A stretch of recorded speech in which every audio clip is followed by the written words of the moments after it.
My name's Amal Azzudin. I'm originally from Somalia. I came to the UK in the year 2000 with my mom, and she was pregnant with my little sister. So my little sister was born here.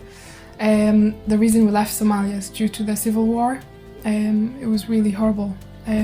So my mom decided at that time that it wasn't safe for us to stay there. So we left. We'd never heard of Glasgow or Scotland at that time. People weren't prepared for asylum seekers because I think it happened too quickly. So the council and the schools and the community were not prepared for asylum seekers. There was a lot of ignorance, and I think that's why there was a lot of racism as well. I experienced a lot of racism at that time because the school we went to was really rough. And one of my friends actually was stabbed trying to stop a fight. At that time there was police outside the school every time. It was really scary. And then once we were walking, my friends and I were walking from one friend's flat to another one's, and there was this group of young people, and they went on each side of me, and then they pulled my headscarf and they started spitting on it, and it was really horrible.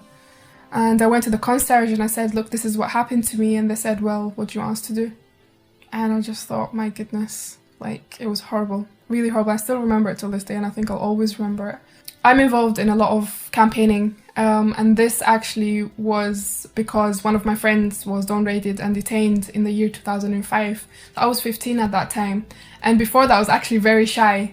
And when that happened, I remember that I felt like my humanity awakened and my political consciousness awakened as well. And I think I wanted to make the most of it because a lot of young girls don't have the opportunities we have in the UK. You know, the element of freedom of speech, to be involved in politics and to speak up for what you believe in. You know, young girls would love that in so many parts of the world. And I thought what happened to my friend was horrible. She was locked up as if she was a criminal with her younger brothers in a detention centre. And I thought that was absolutely unacceptable, and there was no way you can justify it. So I remember that time I thought, I don't know what I can do, but I'll speak up. You know, it's better than doing nothing. My consciousness wouldn't let me just sit and do nothing. So when I look back now, I think, my goodness, that one choice has changed my life forever. It has opened so many doors for me. The opportunities I have at the moment are just amazing, and I'm so grateful for them. And it's something that I want to encourage other women as well to do, and young people to be involved in, because we have a voice, and we have a very powerful voice, and we should use it to make a positive difference for ourselves and for the rest of the world as well. The experiences I've had have changed me as a person because they've made me realize what I want to do. They've made my goals kind of clear. Before, when I was in school, I didn't know what I wanted to do after I left school, but when my friend got taken away, I realized that I actually want to help people. So that's when I went to college, and then I went to university, and then I started working at the Mental Health Foundation, and my role is to raise awareness of mental health and well-being to asylum-seeking refugee women. And I love it, absolutely love it. It makes such a huge difference, and that's what makes me so passionate about what I do. And then I decided in 2014 to do a master's, and I graduated in human rights and international politics.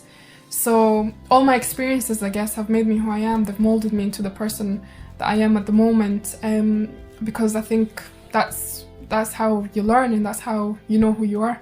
One of the things I would say to women and young girls in particular is that to know what you want to do and what you want to achieve, you have to go through an experience, and from that you can progress from it. And maybe that's when it's the light bulb comes on, and you realize that's actually what you want to do, and that's what you want to pursue. For me, it was when my friend was taken away. It was a tragic event, and I could have just left it and done nothing about it, but actually chose to stand up for it. And that's where, you know, that's made me who I am today. And I think we do go through experiences in life where actually we think this has affected me so much that I want to do something about it. I want to be involved in this kind of work, perhaps. And that's when it's up to you. Again, it's a choice. It's up to you to do something about it, because nobody's going to come with a plate to you and say, here you go, you know, I'll give you the opportunity. You need to fight for it, and you need to be able to realize that actually you can achieve it. because if I could, anybody could, you know. And I think we all have so much to give to the world, and yeah. So I think make the most of every opportunity that comes to your way. I get my strength from different places. I think I get, well, the first is obviously from religion.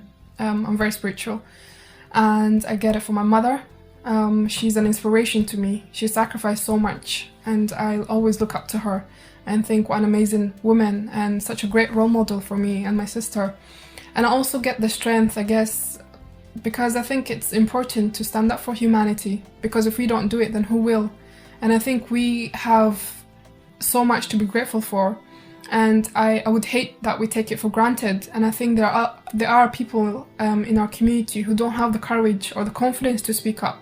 So I feel as well that I feel it's my responsibility as well, in a way, to kind of speak up for those people, and to also show them that actually together we can make a difference. When something bad happens to you, you have a choice. You can be a victim or a survivor, and I always like to think that I'm a survivor, and you overcome it and you find ways, and people have different ways of overcoming things. But at the end of the day, you can either let it consume you and, define you, or you can, overcome it and become stronger out of the experience you're going through, and to make a better life for yourself. So I think it's a choice as well. Mm-hmm.